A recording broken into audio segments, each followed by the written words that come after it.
Matagal-tagal ko na nga rin palang hindi nalilinis itong ating mga aquarium. Sa mga naghahanap nga pala kay Ninja ay eto na siya ngayon. Nag-i-enjoy nga pala siyang magmukbang ng ating mga alagang isda. Malaki-laki na nga rin pala itong ating RTC. Hindi pa nga nangingitlog itong alaga nating Red Cherry. May mga followers naman na bumisita sa atin galing pang Maynila. Sa wakas nga ay meron na tayong alagang Toman. So paano guys? Tara!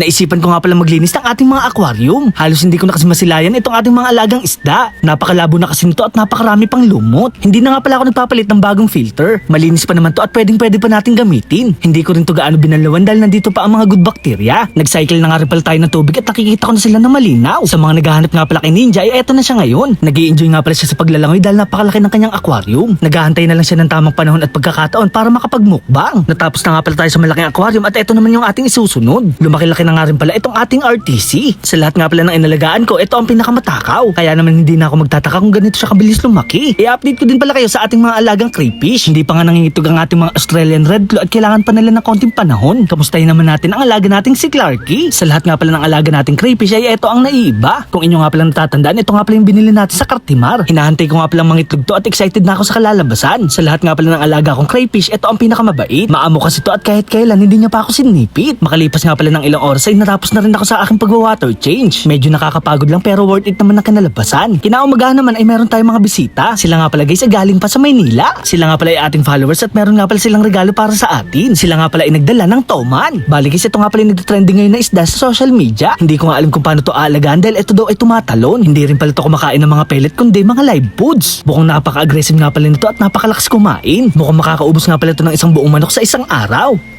Char. Sila nga pala isasamahan ko din kila Boy Ubo. Bibili rin kasi sila ng flower horn. Sila nga din pala ang bumili sa ating malaking Oscar fish. Mag-iingat naman ang lahat sa paparating ng malaking bagyo. Ito nga daw pala itatama sa Luzon ngayong linggo. Mabalik na nga pala tayo sa ating kwento. Nandito na nga pala kami kila Boy Ubo. Karamihan nga pala sa kanyang mga flower horn ay binibenta na. Medyo may kamahalan nga pala ang iba pero worth it naman sa ganda. Napaka-healthy nga pala ng karamihan sa kanila at napaka-aggressive pa. Kapag nag-alaga ka nga pala nito ay kailangan mo na mahabang pasensya. Kailangan kasi laging bago ang kanilang tubig dahil sila ay napaka-sensitive. Napakabilis din kasi uminit ang kanilang ulo.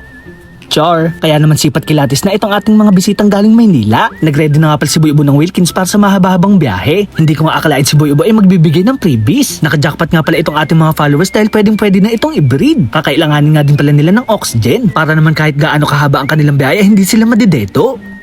Char. Tanga.